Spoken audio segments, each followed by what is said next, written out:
Hello guys, how's it going? AlexTheGrumpyOne here. I hope you're well today. Got a quick video for you on the Mazda MX-5 2006. So this is Mark 3. It's going to be the same on Mark 3.5 as well, with 2-litre petrol engine. And what we're doing today is replacing the starter motor, which is a bit of a pain, to be honest. It's not the easiest job compared to some other cars. And I've seen quite a few people on the forum saying that they're struggling to do the job. They take it into the garages. And yeah, I can see why. Obviously, I'm lucky that I've got a car lift now, but I've tried to do it on the floor as well. It is doable, but it's a massive pain in the ass, to be honest. So I'll show you today how to do it, what I found the best way of doing it as well. So the first thing to do before you start doing the job on the car is to disconnect the negative terminal at least. Well, I would recommend disconnecting both of them, to be honest. 10 mils holding the cables on there. So take it off, make sure it's safe, and then you're ready to start the job. Right, so I obviously tried doing it how it says in the manual and what I've seen that some people saying, and they said you have to take this whole inner wheel arch off, but you don't, because obviously if you take it off it gives you this hole here, but you can't see the starter from here anyway, so it's not really helpful at all. So you can leave that on, but in case you guys try and take it off, you technically have to take the shock off if you want to take it all off in one bit, because it's all joined behind there. But if you use a blade, you can cut it behind it and that'll be fine, and that's how I've done it. So they have to take the whole thing off, and it's held by all the plastic clips, them little plastic clips, the Phillips ones. You have to undo it and then it pops out. I usually use grease on them, spray grease, before I take them out of there, because it does help, makes it a lot easier taking them out without breaking them, because you do need to reuse them. All you have to take off, guys, is just literally this little cover from here, which sits in there. There's a little plastic clip that holds it in there, so as soon as you got it out, just wiggle it about and it will come off. And that's literally the only thing you have to take off on this side, because then you can see the starter from there. You can see the oil filter and the oil housing that you're supposed to take off, but you don't need to. And yeah, if you look through there, you'll be able to see some of the connections on the starter. But this is obviously not the only thing you have to do.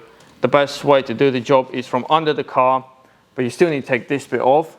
But yeah, the rest of the bits is under the car. Right guys, so once you take this little cover off, you'll be able to see the oil filter and the oil housing, but like I said, you don't need to take it off. So what you do next is, I'll try and get camera in there. There's a little cover, so get a screwdriver and pop it off. And you got 12mm nut sitting there for the cable, for the main cable that joins there. And see if then do the 12mm nut, slide the cable off. There's also a wire that joins there at the back, but I'll take it off later once the starter motor is loose.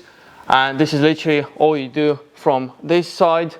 And now we're going to go under the car and I'll show you what you have to do under the car. Right, so under the car you need to get to this stage where the frame is off, and then you'll be able to see, obviously the oil filter is there and it's right on top of the oil filter. It is a pain to film it there, but yeah, it's sitting right on top there where all those cables are. I'll try and film as best as I can how to do it, and I'll show you on the actual starter what I'm doing as well. But to get to this stage you will have to remove the frame there. It's nice and easy, guys. Literally just 4 12mm, so 1, 2, 3, 4. 1 10mm there, 1 10mm there, and 1 10mm there. And the whole thing comes off. Just to show you, obviously, 10mm there, 10mm there, 12, 12, 12, and 12. And another 10 holding this cover, and it's out of the way and gives you all this space. Right, so the first step from under here, obviously you undone the 12mm nut on top there and unplug that wire. The next step is take this bracket off. It's held by 12mm, and there's a little cable that connects to this hole there, which is that one, the main one. So just push it off of there, get the cable off. I'll do a 12mm nut, this slides off. I would recommend taking this 10mm off for this ground cable and clean the connection there with the wire brush to make sure it's all good. And now I'm going to try and show you, like I said, it's a pain in the ass to get there, but where this was is that 12, you got 14mm, which is right there, right behind this cable that keeps getting in the way. Right, so let me try and focus on it. So if you look, there's a thread coming out and the 14mm bolt that goes all the way through into the gearbox. So you have to take that out now, that 14mm, And there's another one right on top there. I can't get the camera there, but there's another one on top, exactly the same thing with 14mm, and you have to undo that. So that's the next step. So once the 12mm is off, like I said, this comes off. Just lift it up, wiggle it a little bit, it comes off. And all we have to do is wiggle that bit there to disconnect the signal cable. And then you can get the whole wiring out of the way. I'm going to show you what I've done as well. So I've pulled a couple of clips off of the gearbox just to give me more movement on the cable to get it out of the way now that it's off at the top there. So we'll get it out of the way, which will help me getting the starter off and everything else. If you want, you can unplug that green plug that you got with a little wire, because it goes into the same wiring loom, just to obviously save damaging it or breaking the wire. So that's what I'm going to do now as well. Right, so both of the 14s are out now, and I'm doing it here just to show you obviously what I had to do. As you can see, the thread is usually quite clean, so once you've done 2 or 3 turns, you can do it with your fingers. It's the top one that's mainly the pain in the ass, but you can get your 2 hands in there to get to it, just literally with the tips of your fingers. To undo, guys, definitely recommend the ratchet spanner there. They're 14, and what I had to do, because they are tight on there, is obviously get one on there. I literally just managed to get it on there, and then join the spanner and undo it that way. It does help a lot, because then you just pull on that one and you're applying a lot more force on it. So crack one off, and the same for this one. I've done it the same way, and this one's obviously easy to get off because you can get a hold of it. It's just the top one. Once they're done, all I've got left is just wiggle the little joint on there and get that off of there, and the starter will start coming off now, obviously. Right guys, so before you start taking the starter motor off, I've done it. Obviously I'm filming this, I already put the new one in, and it was a struggle to get the starter motor out of there. And the main reason is obviously the oil housing and that massive coolant pipe they got there. So to save you trouble, guys, from what I had to do, and obviously it turns out to be a complete pain in the ass when you put it back in because of that coolant hose. Save you trouble before you even start taking the starter motor off. Do disconnect the coolant hose, which is that one there. I was trying to avoid it so I didn't have to drain the coolant, but yeah, disconnect it by squeezing obviously the clip there and pulling the hose off. So once that hose comes off, you just need to take it off that side. Once it's off, it's a lot easier to get the starter out and back in. And to drain the coolant, undo the top cap on your obviously coolant bottle to release the pressure, and all you have to do afterwards is just get a Phillips screwdriver and undo the drain there, get out of there completely, and obviously drain it all in the bucket like I've done.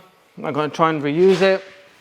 And yeah, once you've done that, once it's completely empty, just make sure you get that coolant hose out of there. So it was a bit of a pain to get it off, but as you can see, it's off of there. It's going to that metal joint there, so just slide it off of there, and then all you have to do is push the hose all the way up, and you'll be out of the way, and it's going to make your life a lot easier. So quick update, guys. Obviously once the bolts undone, you start wiggling the starter, it starts coming out, but it is a pain in the ass. Obviously, like I said, if you want, you can take the oil housing off. It's held on there by 10 mils. I think there's 4 10 mils holding it on there. You can take it off, but obviously that will cause an oil leak, and you might need a new seal when you're doing that. Right guys, so the starter is coming out now. Go and film it because you won't be able to see it when I was trying to pry the hose up and push this out of the way in the same time. So that's out now. Right, so to test the starter, what you need is good 12-volt battery. Make sure it's charged. Jump leads obviously to connect to the battery properly. Make sure they're in the right place. And obviously we got the bad starter here and we got the good starter here. This is well-known good starter because it was working on the other car, so that's good. I know it's not brand new, but you'll see the difference. And obviously the bad starter that I had on MX-5 is giving out a smell when you start in the car, and it's very weak when it's engaging, and that's why we're replacing it. Obviously before you get to this stage, I do hope you check the fuses, the relays, and all the joints as well, and that you've checked that your battery is good as well. Don't just start replacing the starter. Make sure the battery is good, check everything, make sure there's no corrosion on the ground cables, positive cables, or even the switch cable, which is this one here where you got the plug going to. And obviously now I'm going to show you So we make the little cable there. This is your ignition switch cable. There's usually a little plug that goes on there, and obviously you got the positive cable, the main one that goes on there, and the starter motor is connected to the gearbox, and that's where it gets its earth. And sometimes you actually got the earth cable going to it. So this is where we're going to place the earth lead onto, and then you have to put the positive lead to the main contact point, to the main power supply. And what happens afterwards is, obviously when you turn the key on ignition, this is breaching. Well, it's not breaching, you got different cable going there from the ignition, but what's pretty much happening is you're giving 12 volts to this switch to engage the solenoid, and obviously that's what's happening. There you go. I'll try and turn it around now and show you how it's engaging and the clicking it's making. When it's engaging as well, it's not good, and obviously I'm getting the smell from it as well. So I'm going to turn it around and show you what's happening.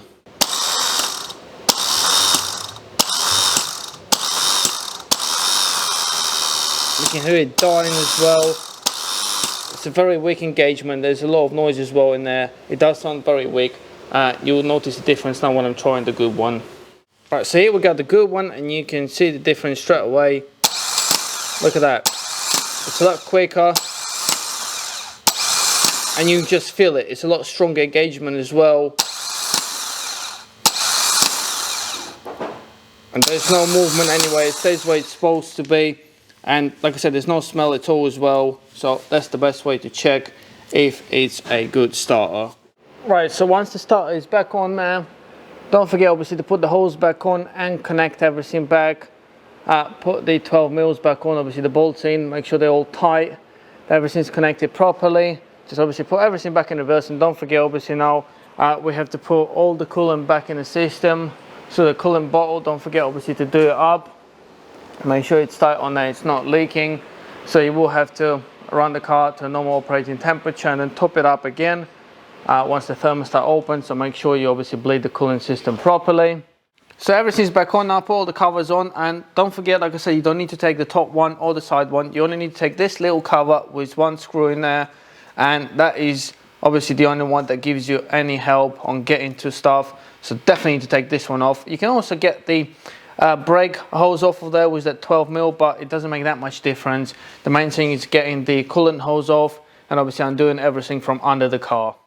So that's all done. I've checked everything. I put the coolant back in the car as well. You have to run the car for a while, let it bleed obviously. Make sure it gets to a normal operating temperature. Check the level again and top it up if you need to. Go for a drive and recheck it again. But yeah guys, like I said, the main things here is please be careful. Please make sure to disconnect the battery first before you start doing anything. Then obviously, like I said, only that cover comes off. Take the coolant out of the system, disconnect the coolant pipe. It will help you a lot, trust me. That is pretty much the main thing to do to get the starter out of there. And then you don't have to take the oil housing off, the oil filter or any of that. It stays in there. And yeah, most of the work you do from under the car, get that plate off with 4 12 mils, and then off you go. It should be all good. So yeah, I hope you enjoyed the video guys and found it helpful. If you did, please comment below, subscribe to my channel and like the video. See you soon. Bye.